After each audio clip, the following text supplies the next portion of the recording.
And it says adults are no additional charge on the way back. Welcome back. We are here. It's Pride Month, and it's time to talk about money. Money time. Is that a good intro? Okay. Yeah, that's the new intro every week. This is the next era. Chapter 2 of Engineering Money Yep. begins right here. It's it's lit. It's my week, and I'm gonna be It is? honest. I have just a few really good stories, Okay. and then we can just ramble on for another 15 minutes for Cam, who's the only viewer that listens past 5 minutes. Um, Welcome, Cam. welcome. Cam was just in town and I missed him. I'm so mad. Wow. Joey, how was the heat the other day? Oh my gosh. You know what they say about Minnesota? It is regularly above 90 degrees. Do they say that? Do they also say it's regularly below zero? It's one or the other. You just get extremes. All right. So first thing I wanted to talk about. Let's see. This Okay. was posted a few days ago. There's this oil company. Okay, two of them actually. Cimarex Energy and Cabot Oil and Gas. They're gonna merge. Oh. So that's pretty cool. But that's You not and your oil and gas. that's not the then. actual cool thing. The actual cool thing is what they're gonna do to their dividend. Oh, okay. Yes. Oh, do they both already have a dividend before the merger? You know, I didn't look at that. I'm not sure, but it's not going to be a traditional payout of a dividend as we as Americans know it. What? What? Interesting. They're considering, and it looks like it's likely going to go through, a variable dividend rate. So it's going to be What does that even mean? Variable based on what? on several things. So let's take a look at the numbers here. I don't think I have any numbers, but the way they're what are the numbers, Ben? I want to see because I can't remember. Veronica's. She just dropped down. I just got a puppy attack. We're all good. Wow, a puppy attack. Tell Veronica we say hi. All right, that was a good distraction because I'm having a hard time doing it. So, okay, so they will offer. It's going to be a base dividend rate. So like Okay. every quarter, there's going to be a set amount of dividend. Then there will be an additional on top of that dividend, a special dividend that adds onto that depending on the conditions of the past quarter.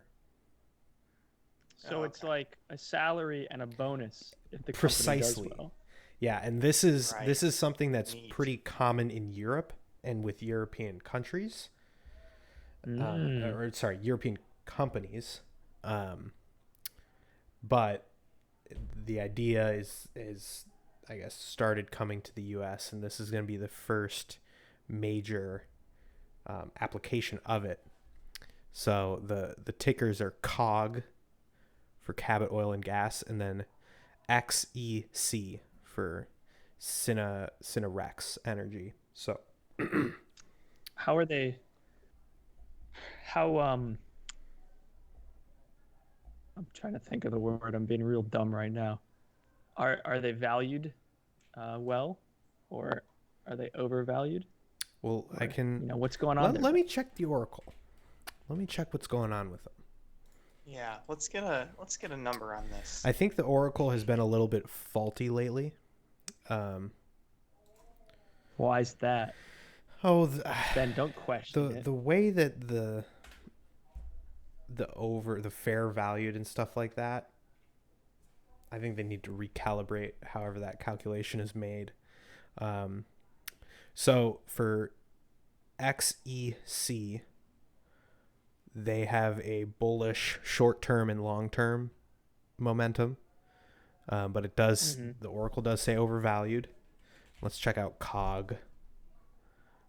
COG is COG. undervalued with Ooh. also bullish short-term momentum. Ooh. Yep. So it looks like currently they pay So- out a 2.6% COG does. And I guess at some point in the future, in the near future, they're going to change the dividend model. And so the reason why it's getting introduced within oil and gas, mainly it's because of the cyclical nature of that industry and how Mhm. oil Mhm. prices change pretty, a lot. And it depends Yeah, it on the makes time of sense. year. So it's like scary for them to commit to a Yes. dividend no matter Yep. what. Yep. And if one of them's overvalued and one's undervalued, when you combine them, they will be perfectly valued. They'll be perfectly balanced, as all things should be. Yeah. Yes. The ideal price for an oil company. Yeah, so I thought that was kind of cool, the idea of variable dividends, and I think that would be pretty neat to get Yeah. further That's cool. implemented in different, because there's lots of industries that are cyclical that would benefit from doing this Right. model. And I think the problem in the past has been whoa, something What? just fell outside. Sorry, the Like tree or a bird? I have no idea. Not a tree. Or like a person. Not a tree.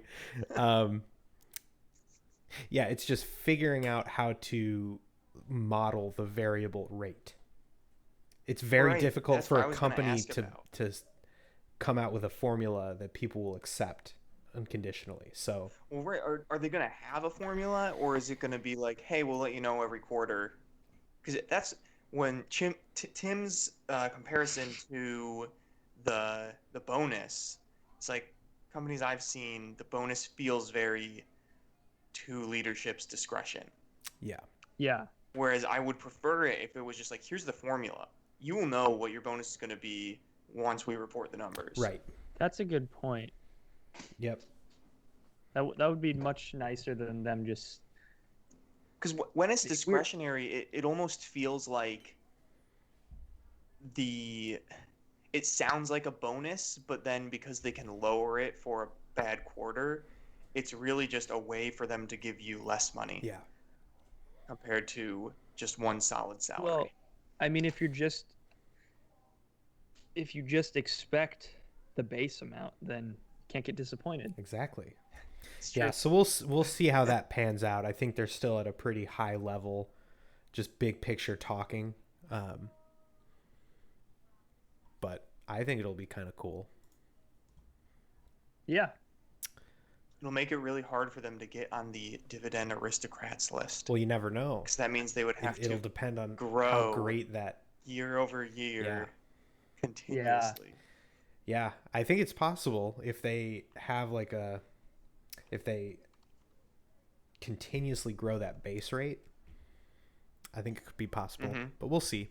The other thing I wanted to talk about, this one's really fast. Abbott Labs. Do you guys remember them? Oh, I like Abbott. What is Abbott Labs? Abbott's neat. They're Don't you like them, Joey? yeah, They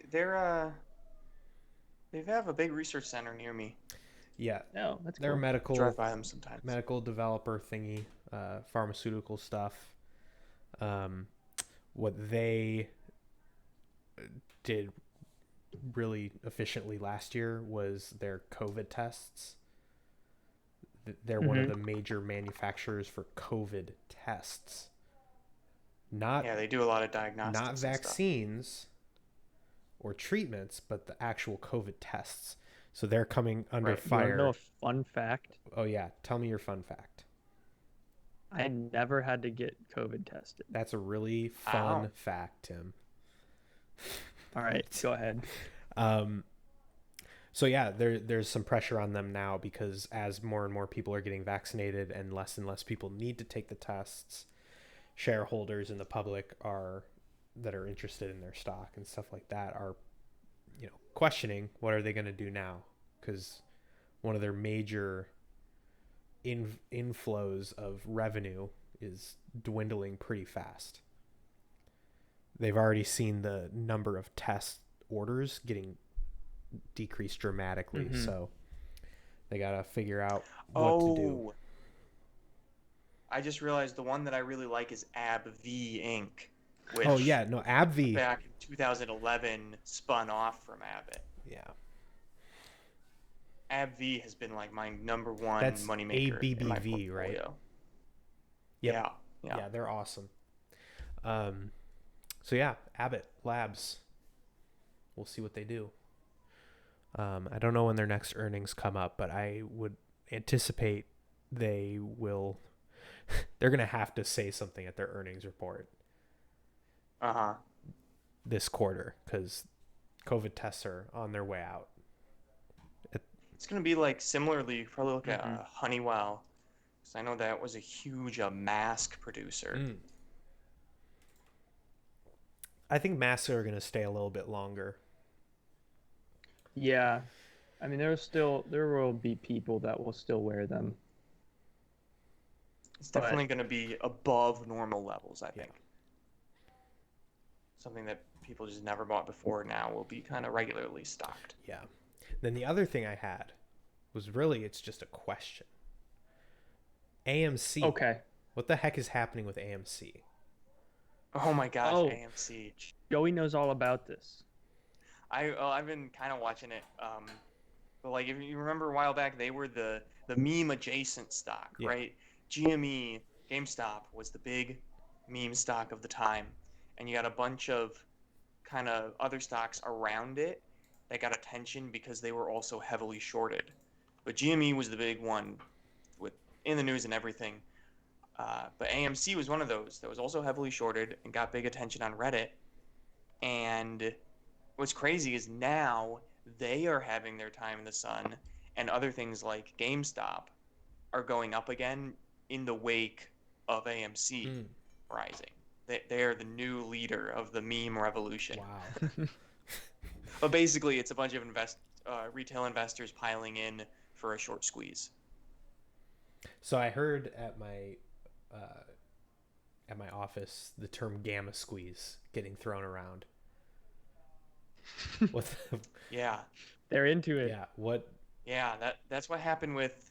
I don't know if they actually hit that with AMC, but that happened with Volkswagen GameStop. A long time ago. Didn't Volkswagen get gamma squeezed? Yeah, Volkswagen. It was like back in the 2008 financial crisis of 2008, I think. Yep. They for a brief moment they were the most valuable company on the NASDAQ or something. The original meme. They got super gamma squeezed. Yeah. But I'm going to look at AMC's option chain here. Yeah, give us the inside scoop. Because the gamma squeeze is when every option is in the money. There's no such thing as an out-of-the-money option. And then it has big implications for the big companies that back those option contracts. Because then they have to buy 100%. Right. To back it up. So you might buy an option, cost you $1,000, but then it's $100,000 for the person making the contract good. But it doesn't look like they're... Well, actually, hang on. I gotta look at all strikes here. We're hacking into the mainframe for those on Spotify. Yes. I guess on YouTube too. We're not showing anything. I'm looking at the option chain for AMC. I'm looking at... So their next option expires in 5 days. The most expensive option you can buy would be a call for $48. When you say expensive, or it would do you be mean the strike price of $48. AMC is at $47. So they are quite nearly in that 100% gamma squeeze territory. Wow. That's pretty neat. So, I say we got to buy in, Joey. I guess I don't really understand how making the contract works, or like buying to open or selling to open. It would be a sell to So open. What would stop someone from so being like, sell to open is what you would do if you already owned yeah, AMC and you wanted to make a new options contract for someone else to right, buy. And so you're selling to open a new contract. yeah, But you can also buy if you're buying, that's it's going to be a higher level of options trading because the first one I described is like level 2 options trading. It's the yep. kind of most easy thing to get into, or no, I think it's level 1. I think It's level 0 selling is covered, technically the easiest level to get right? into. But it's the point is you already own the stock and all you're doing is writing a contract that basically someone gives you money so that you lose flexibility and they gain it. Yeah. So That's what's stopping kind of the people way I think about from open like creating option contracts for above the price of AMC and keeping it out of the gamma squeeze territory? Or is that dumb? it. So that's I think that's probably, set I by don't know like, exactly how it works, but it's probably to do with the brokerage because like yeah, I'm looking on Fidelity, I can't choose to trade any options above 48.25 Mm. because they don't exist on Fidelity. it's set by the man, Ben. Set by the The man. man, yes. I see. But the thing is like some brokerages will be more lenient and allow you to do things like buy a call when you don't have the collateral to cover Mm. it. That's like what Robinhood lets you do. And so you get these retail investors putting relatively small amounts of money in and not having the collateral for it. So someone has to put up the collateral. Yeah, Robinhood lets anyone trade options. It's great. Yeah, they reckless abandon. Um, Wait, Ben, was that it? Because I want to ask Joey Yeah. something.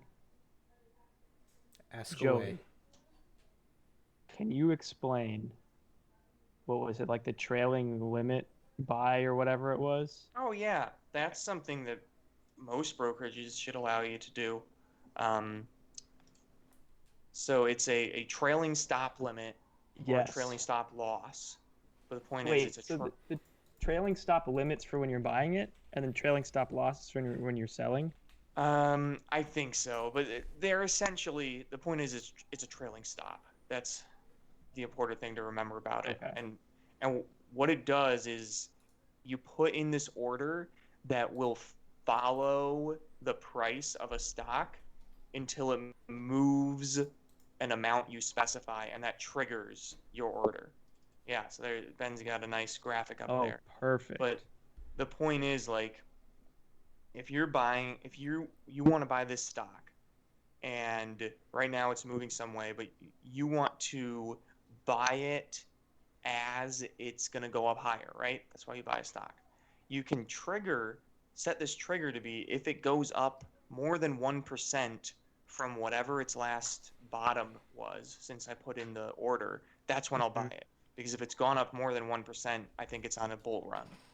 But the nice thing about these is that if the stock is first tanking and it's just going down, down, down, down, down, it doesn't have to get all the way back up to 1% above your original price. It just has to go up It's 1% from the bottom. of the okay. And so that's where the trailing thing is. As the stock price is going down, it's your trigger price is also trailing that until stock price goes back up and then you get it triggered and you buy And in and then do the opposite to sell. yeah, and I guess it makes sense for the more volatile the stock, the higher you'd want um Right. And it's the like whatever you so call the it compute. risk you play is if you're saying I want to buy it when it goes up 1% because I think that's it on a bull run. Then it goes up 1% right away, your And then thing gets triggered, you buy it, and then it goes back down. And now you just bought it at 1% higher than you could have at the beginning. And yeah, so that's the risk you play Mm. with those. But it's nice because you don't have to watch it every minute or every hour. You can just let the computer, the trigger price, do it for you. Make the man work for you. Exactly. All right. Well, We have technology. that's all the time we have for today. Let us know in the comment section down below Wait. if you want us to open a Minecraft realm for our community. G7 historic deal: tax giants and Oh tax yeah, I havens saw targeted. that.